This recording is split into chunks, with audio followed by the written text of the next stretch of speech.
Graça e paz, a paz de Deus, Shalom Adonai. Meu nome é Júlio Ronque, estou pastor aqui na Igreja Metodista Livre de Rio Preto. Hoje é domingo, 15 de dezembro de 2024, estamos já encerrando o ano. Tema dessa mensagem, fala para quem está do lado, olha, mesmo sem tê-lo visto. Ah, valeu, Rafa, que benção. O subtema, Evangelho é acreditar e cuidar do futuro, irmãos. Fala para quem está do lado, pergunta para ele, você está cuidando do futuro da igreja de Cristo? Evangelho é cuidar do futuro da igreja de Cristo, irmãos. Hoje nós estamos aqui, está tudo bem, mas e o amanhã da igreja do Senhor? Nós vamos falar um pouquinho sobre isso. Vamos lá, enquanto você procura em 1 Pedro, eu deixo aqui um jabá para você aproveitar. Inscreva-se no nosso canal aqui no YouTube, né? Essa live que é transmitida aqui no Face ao vivo, ela é gravada, depois editada, a gente faz um corte aqui no YouTube. Então nós estamos nas principais redes sociais, estamos no YouTube, no X, no Instagram, no Facebook, @Imel Rio Preto, e você nos segue nas principais redes sociais. Vamos lá? Mesmo sem tê-lo visto. Vamos para 1 Pedro, capítulo 1. 1 Pedro, capítulo 1. Nós vamos ler só o verso 8 e 9, tá bom? É só 2 versículos. Eu vou ler primeiro na Nova Tradução, que é a tradução que a gente adota no domingo à noite, a NTLH. Vocês o amam, mesmo sem o terem visto, e creem nele, mesmo que não o estejam vendo agora. Assim, vocês se alegram com uma alegria tão grande e gloriosa, que as palavras não podem descrever. Verso 9. Vocês têm essa alegria, porque estão recebendo a sua salvação, que é o resultado da fé que possuem. Vamos parar por aí. 1 Pedro, capítulo 1, verso 8 e 9, na NTLH, na Nova Tradução, na linguagem de hoje. Entenderam, irmãos?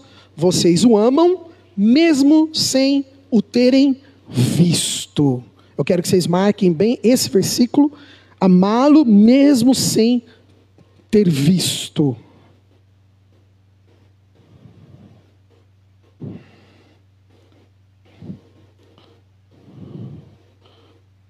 Às vezes é.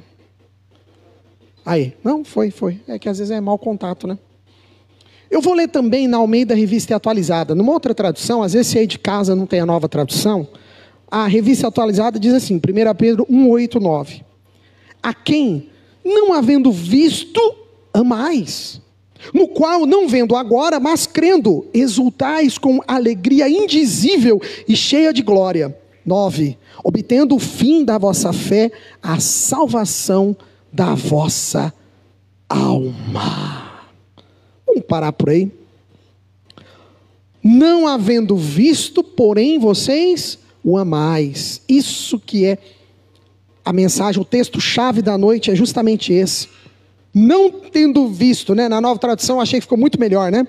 Mesmo sem o terem visto, vocês o amam, ainda que vocês não veem.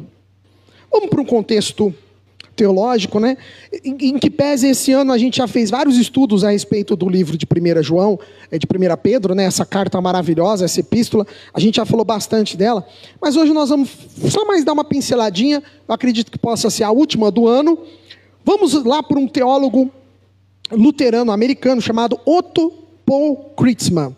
Esse teólogo luterano, mais ou menos 1901 até 1975, então o Kritzman, ele é bem contemporâneo a gente, né? Um teólogo mais recente, mais novo.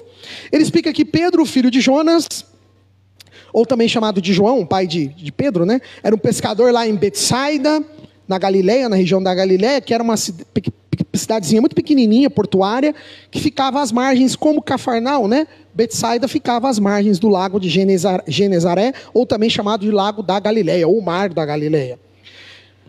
Pedro era irmão de André, que inclusive André já era seguidor de João Batista. Olha que interessante, a família já estava ligada ali com essa questão, né, da religião, atrás ali, né, de João Batista. Pedro, inclusive, o Otto Paul Kritzman fala aqui, esse teólogo, que Pedro era casado, inclusive quando ele foi chamado para se tornar discípulo, ele era casado e ele continua casado. É interessante que o Kritzman faz aqui até um comentário dizendo que a esposa de Pedro ia nas viagens missionárias. Olha que interessante, né? A esposa acompanhando ali o apóstolo São Pedro. E a Bíblia registra que Pedro lhe era muito próximo a Jesus, inclusive ele foi uma das testemunhas no Monte da Transfiguração, quando o rosto do nosso Senhor, né? Aquele momento sensacional da Transfiguração, Pedro foi uma das testemunhas. E Kritzman, esse teólogo luterano, destaca ainda o proeminente comportamento de São Pedro, que ele era muito impulsivo, né? Ele tinha uma impulsividade natural, característica inicial ali, né? Quando a gente conhece Pedro, o início do ministério, que ele acompanha o ministério de Jesus, Pedro era mas uma maneira muito impulsiva, mas a gente sabe que o Espírito Santo vai trabalhando no coração de Pedro, e Pedro vai se transformando numa nova criatura. E por fim, esse teólogo Otto Paul Kritzman, ele diz que ele tem um belíssimo comentário na introdução aqui de 1 Pedro, e ele destaca uma coisa interessante, que Pedro, sobre a tomada de liderança que Pedro tinha ali realizado, logo depois que Jesus teve sua assunção aos céus. É interessante que Pedro, ele é impelido pelo Espírito, e Pedro ele acaba tornando-se de fato líder ali dos discípulos naquele momento. E aí o Kritzman ele fala que essa carta ela é endereçada aos cristãos da Ásia Menor, lembra? Lá naquela região da Galácia, Capadócia, Bitínia. E é interessante que essas igrejas nessa região da Ásia Menor, elas eram igrejas que em sua maioria foram iniciadas pelo apóstolo Paulo. Mas Pedro escreve uma carta para elas. Olha que depois nós vamos ver lá na frente por que isso, tá bom? O Kritzman ele explica que provavelmente quando Pedro escreveu essa carta, ele estava em Roma. E é interessante que o próprio Pedro diz que está na Babilônia, mas é preciso a gente ter um pouquinho de cuidado, né? A Babilônia que Pedro está se referindo era, na verdade, Roma, porque naquele tempo, Roma ela era conhecida pelos cristãos, estava inclusive nesse momento, em meados dos 60, 65, 66, depois de Cristo, no Império, sob o domínio do Império de Nero, que foi um dos piores imperadores que houve, né, para os cristãos, e está lá em 1 Pedro capítulo 5, verso 13, quando Pedro diz, né, está uma Babilônia, mas na verdade é Roma. Então ele escreve ali em Roma. O Kritzman acredita que meados dos anos 60, então provavelmente 65, 66, e o Kritzman esclarece que, sabe por que Pedro escreve para as igrejas que Paulo iniciou? Olha que interessante, né? Porque Paulo estava em uma outra viagem missionária, para um rumo totalmente oposto. Paulo estava para o ocidente. E aí Pedro soube dos problemas que estava tendo na Ásia Menor, e Pedro, movido pelo Espírito, ele escreve a essas igrejas, para, vamos assim dizer, suprimir a falta do apóstolo Paulo, que estava viajando para o outro lado do mundo nesse momento. Olha que interessante, né? Como que, já naquele tempo, né? Hoje a gente tem o WhatsApp, a gente tem tantas ferramentas, tantos recursos, mas os discípulos naquele tempo, eles tinham a epístola, eles tinham a carta, que ela era levada, endereçada àqueles cristãos. Um outro teólogo que a gente vai estudar um pouquinho, é o Joseph Benson, que é um teólogo metodista, a gente já falou sobre a vida dele nos domingos anteriores, e ele faz um comentário aqui no capítulo 1, verso 8, falando que é interessante que, em que pese alguns seguidores de Jesus, lá da Ásia Menor, tivessem viajado até provavelmente Jerusalém, ou alguma outra cidade, e visto pessoalmente Jesus, é interessante que Pedro, ele trata ali de uma maneira como se eles não tivessem visto. Por quê? Porque a maioria deles não conheciam Jesus pessoalmente. A maioria deles estavam um pouco longe de Jerusalém, não tiveram condições de conhecer Jesus pessoalmente. Então Pedro trata a igreja como se em sua maioria eles não tivessem tido a oportunidade de presencialmente ver Jesus, testemunhar Jesus. É interessante que o Joseph Benson, olha que legal o comentário de um teólogo metodista, né? Eu vou ler o comentário dele, eu copiei, fez a tradução, né? O Google Tradutor me ajudou, porque o comentário que eu tenho dele é todo em inglês.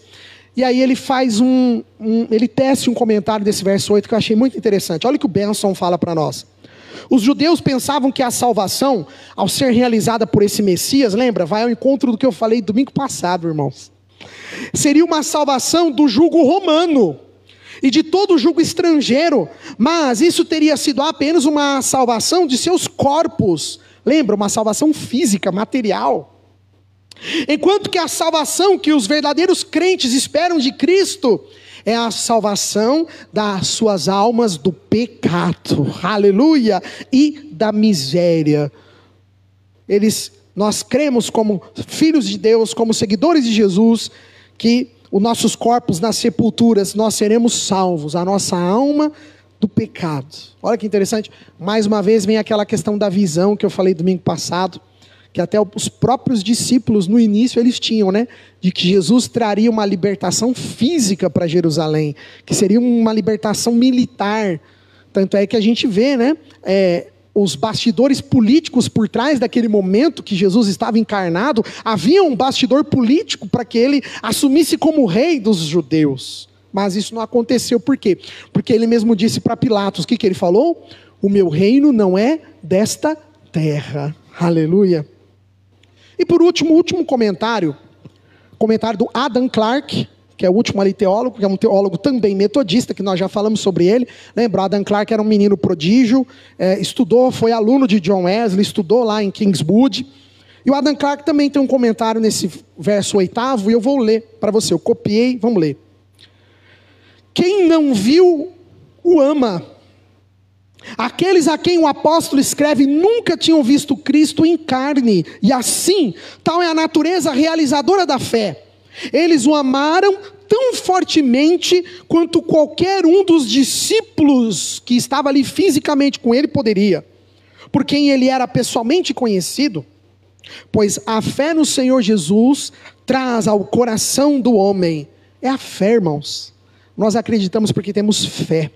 Em suma, existe uma igualdade, eu achei muito legal isso do Adam Clarke, olha a visão do teólogo, existe uma igualdade entre os crentes do presente, quer dizer, presente que nós estamos falando, lá na época, na Ásia Menor, aqui 65 depois de Cristo, e nós hoje também, né?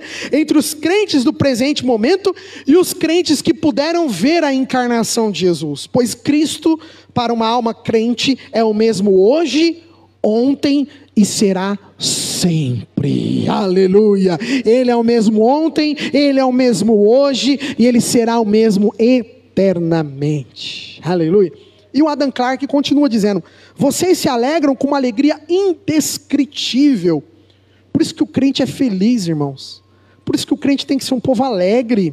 Vocês têm felicidade indescritível porque acreditam, e vocês terão a evidência mais completa, a evidência mais forte, mais clara, lá na glória eterna. Oh, aleluia! Embora eles não o tivessem visto na terra, e os homens não pudessem vê-lo na glória. Alguém aqui pode ver hoje Jesus na glória? A gente não pode vê-lo aqui na terra, mas a gente também não pode vê-lo na glória agora. A gente não tem essa visão, nem do que foi nem do que é, mas ainda assim, pela fé, é a evidência das coisas que não se veem, é a subsistência das coisas que se esperam. Olha aqui, o Adam Clarke buscando um pouco lá em Hebreus capítulo 11, né, a palavra de São Paulo. Eles tiveram a mais elevada persuasão da sua aceitação por Deus, e a sua relação com Ele, com seu Pai, e sua filiação com Cristo Jesus. Sabe o que o Adam Clarke está dizendo para nós? Que não tem diferença alguma, irmãos, entre nós hoje, que não podemos ver Jesus encarnado, e que também não podemos ver Jesus na glória. Não há diferença nenhuma com aqueles que no tempo de Jesus encarnado puderam vê-lo em carne e osso. Sabe, aqueles que estavam naquele momento em Cafarnaum, andando. Sabe, aqueles que estavam em Jerusalém no templo e puderam talvez tocar no manto e nas vestes de Jesus. Não tem diferença nenhuma, é isso que Adam Clarke está dizendo para nós. Entre nós hoje e eles lá no passado. Porque todo aquele que crê, é tudo através da fé. Aleluia. Mas vamos lá, vamos para um contexto prático. Porque é bonito a gente saber quando foi escrito, para quem foi escrito, por quem foi escrito, aonde foi escrito. Isso tudo é interessante, mas isso não vai para o céu, né?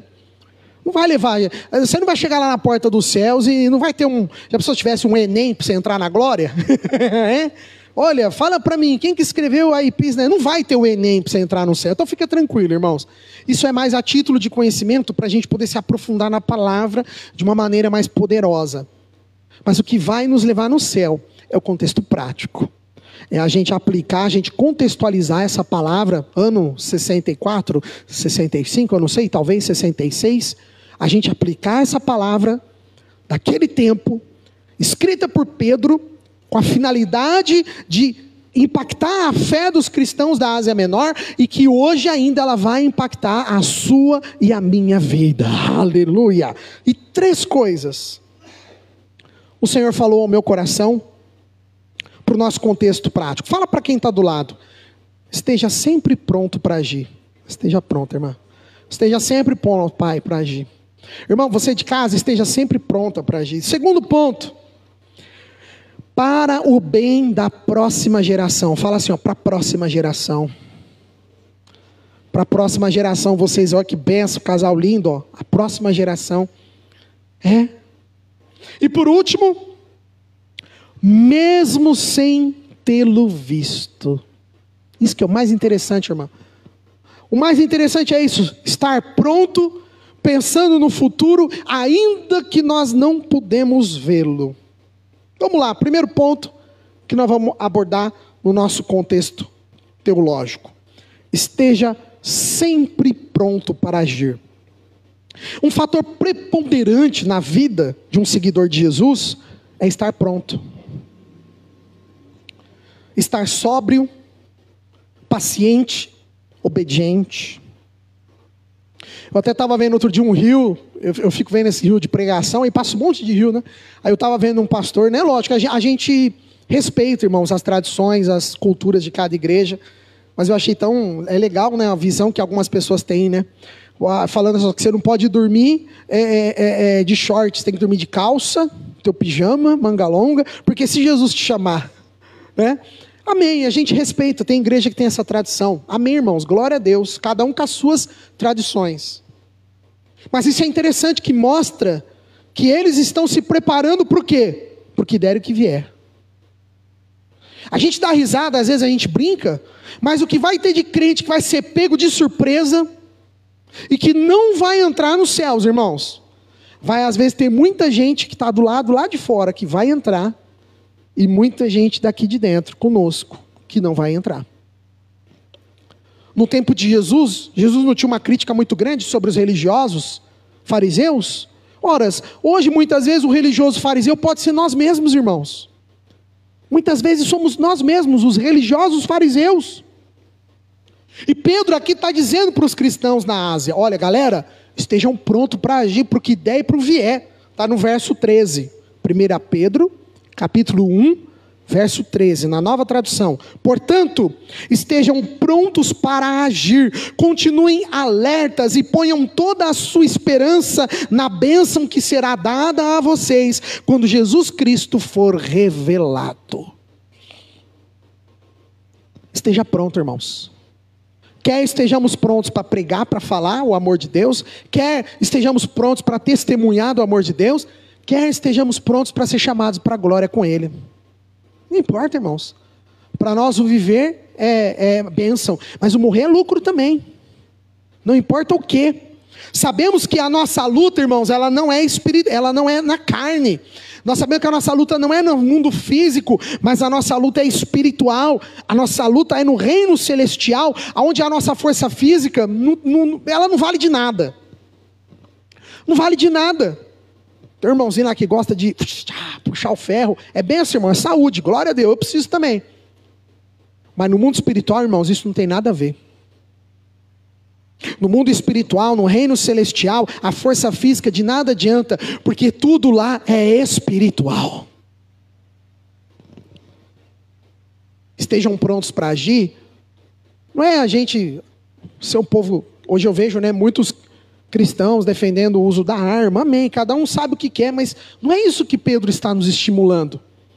Sabe por quê? Olha o que Paulo diz para nós lá em Efésios. Se você não quiser abrir, não precisa, é um texto até muito conhecido, né? Efésios capítulo 6, verso 12.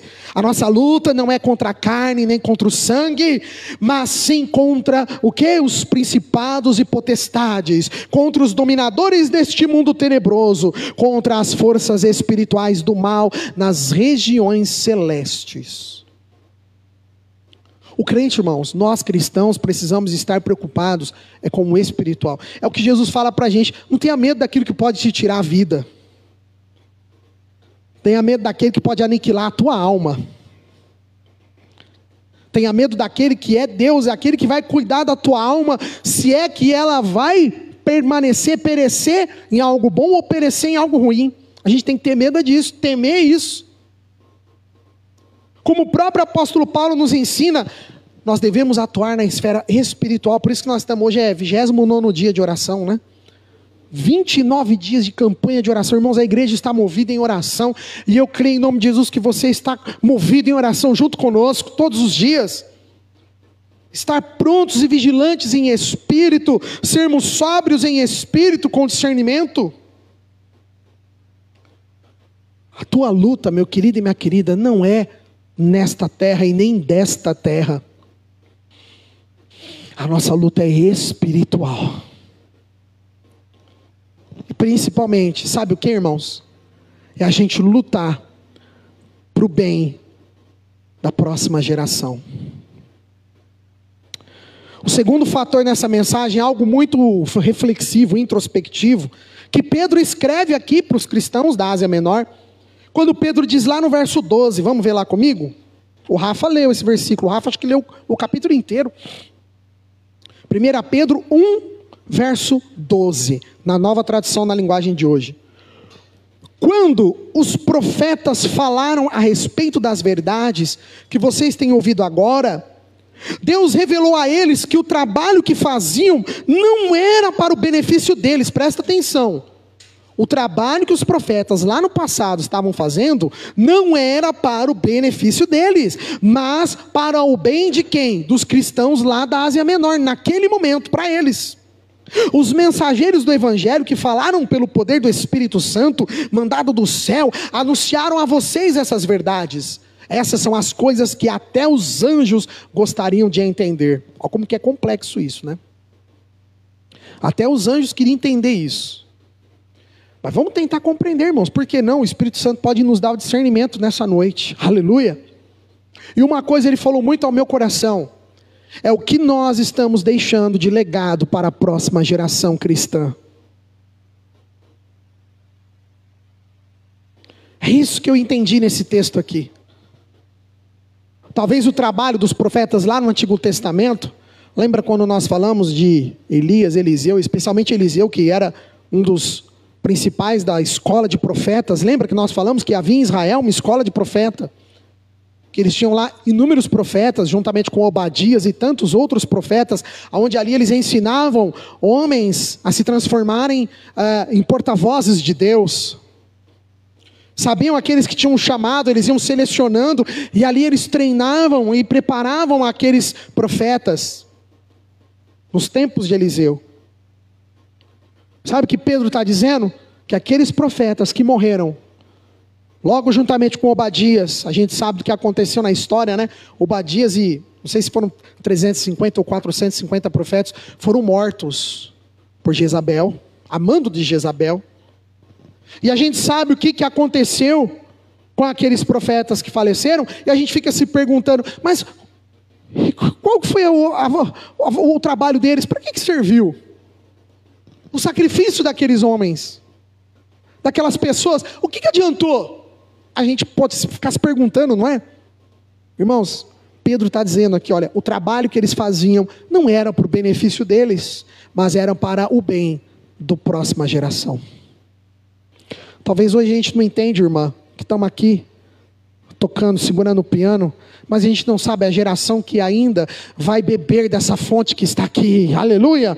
A gente não tem noção, a gente não tem ideia, como que talvez aqueles que lá no passado tiveram aqui um dia trabalhando, é assim o reino de Deus, é assim o Evangelho, o Pedro está dizendo aqui para nós, não podemos pensar só no agora, mas nós precisamos pensar na próxima geração. Não se esqueça do que nós vamos deixar na próxima geração. Você pode dizer, mas eu não tenho filhos, eu não tenho isso, eu não tenho... Mas não importa, nós estamos falando espiritualmente. Nós somos irmãos. Você pode não ter filhos, mas você tem um monte de sobrinhos espirituais, não é? Temos família espiritualmente, não é assim? Deus, Ele quer com toda certeza Ele quer te abençoar hoje, com toda certeza Deus Ele quer te transformar hoje, com toda certeza Deus quer mudar a tua vida hoje, claro, eu sei disso. Mas quando nós estamos olhando no campo espiritual, muita coisa nós precisamos entender, irmãos, e nos preparar, e preparar o terreno para a próxima geração, preparar as coisas para o dia de amanhã. Pedro aqui está justificando. Muitos profetas no Antigo Testamento deram suas vidas, não viram a coisa acontecer, mas para que aqueles cristãos daquele momento na Ásia Menor, em 64, 65 depois de Cristo, para que aquelas pessoas lá pudessem receber a palavra de Deus. E quem sabe até hoje nós, né, pendurou ou perdurou isso até os dias de hoje. E da mesma forma nós estamos talvez hoje trabalhando, estamos talvez hoje operando a obra do reino de Deus, e muitas vezes a gente não vai ver. É como Paulo disse, né? Paulo falou, olha, um plantou, outro regou, mas quem dá o crescimento é Deus. Às vezes aqui, irmã, nós estamos aqui hoje plantando, a gente não vai ver a planta. Às vezes nós estamos aqui hoje se esforçando, mas a Helena talvez vai colher essa planta maravilhosa.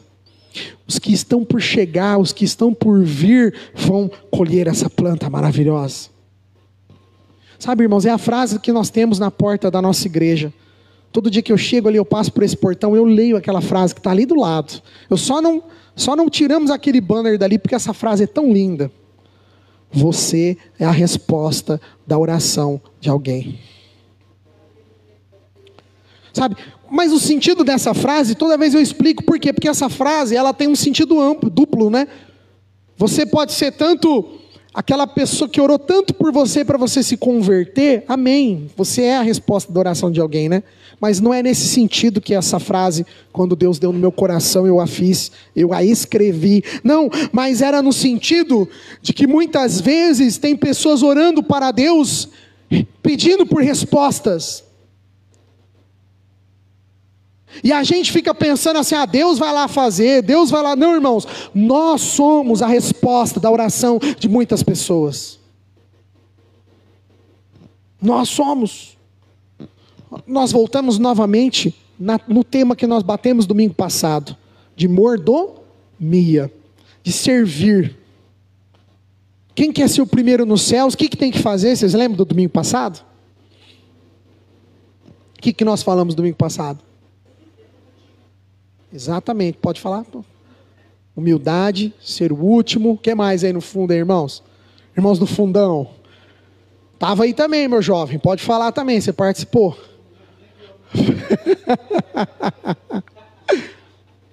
Nós falamos o quê? Domingo passado? Quem quer ser o primeiro no reino dos céus tem que ser o último. E tem que mais ainda, tem que servir a todos. Humildade, como a Silmara disse. O reino dos céus, ele é assim, irmãos. É mordomia, é servir, é saber servir. E por último ponto, para encerrar. Mesmo sem tê-lo visto. Sabe, irmãos, por último, mas não menos importante, é o acreditar.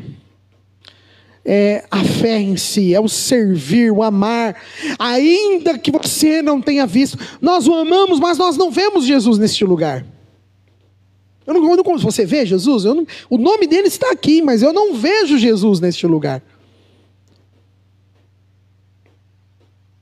O que nós podemos ver é a manifestação dele através da vida dos irmãos.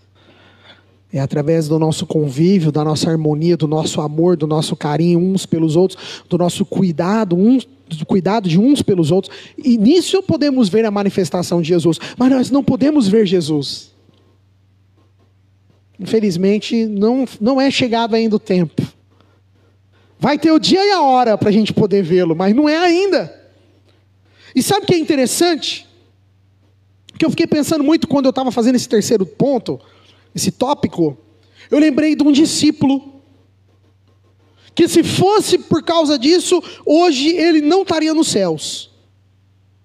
Olha que interessante, um discípulo,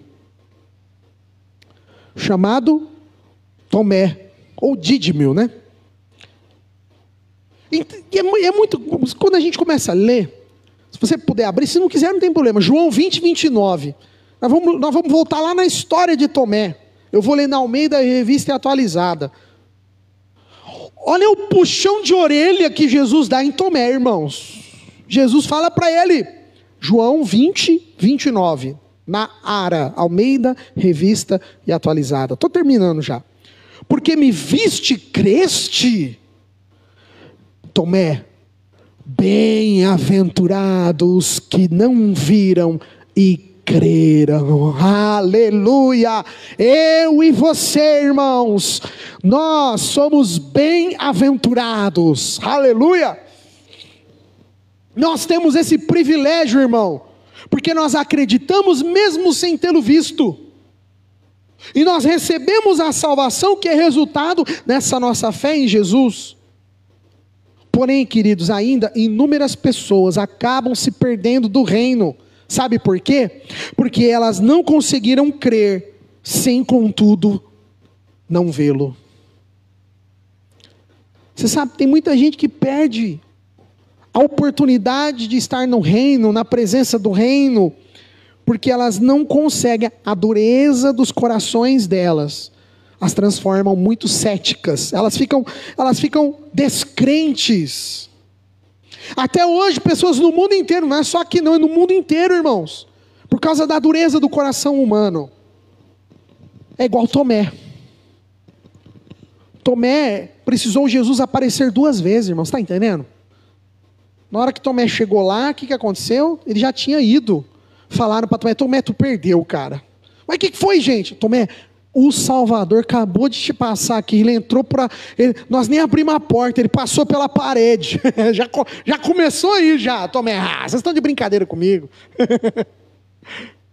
você é palhaçada, vai, não, Tomé, você precisava ver, era o Senhor, Tomé, não, eu não acredito não, eu tenho que, se eu não olhar a palma da mão nele, ver o furo dos cravos, se eu não olhar, se eu não tocar nele, tem gente que é como Tomé até hoje.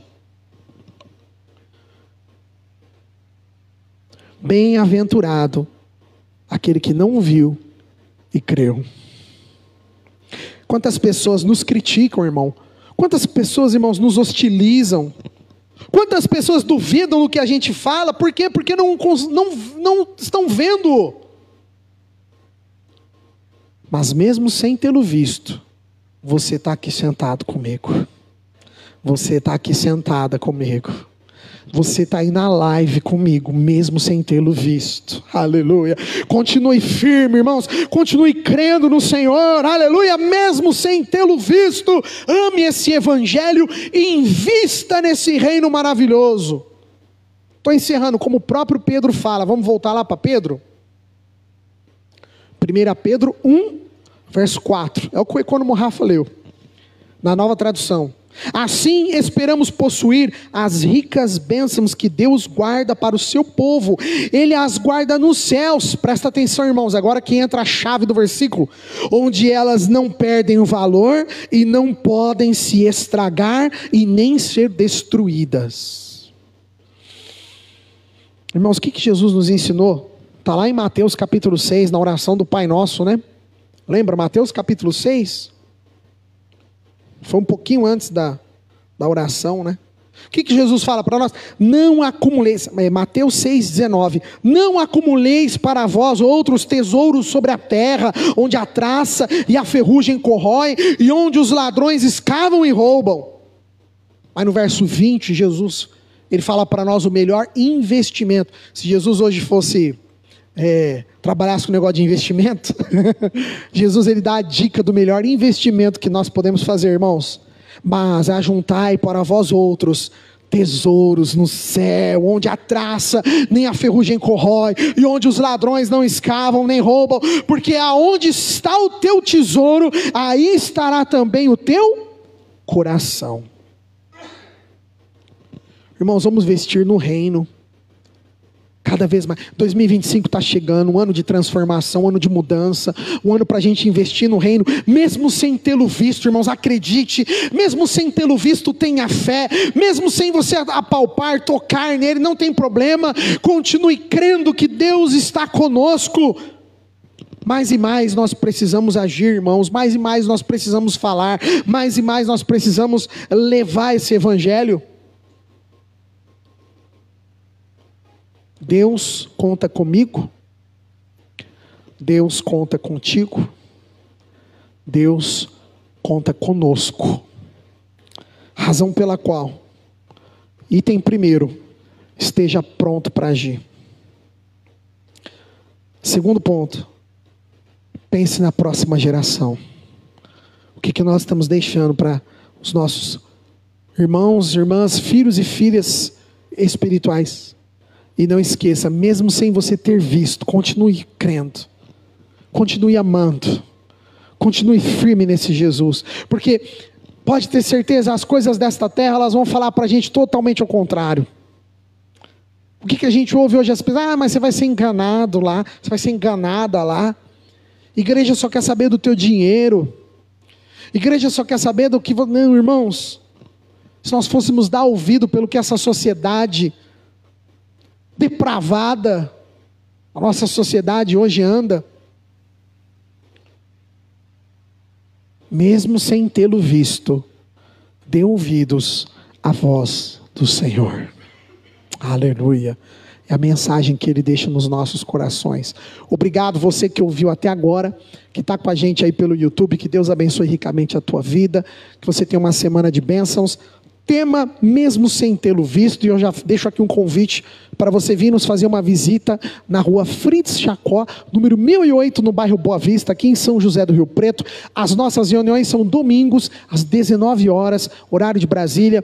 Você é o meu convidado, é a minha convidada especial. Nós estamos pertinho aqui, ó, Santa Casa, praticamente 2 quarteirões, 2 quadras, e estamos praticamente esquina com a rua Pedro Amaral. Ó, acabou de passar um ônibus na porta da igreja, tem ponto de ônibus na porta da igreja, e você vai ser muito bem recebido, muito bem recebida, em nome de Jesus.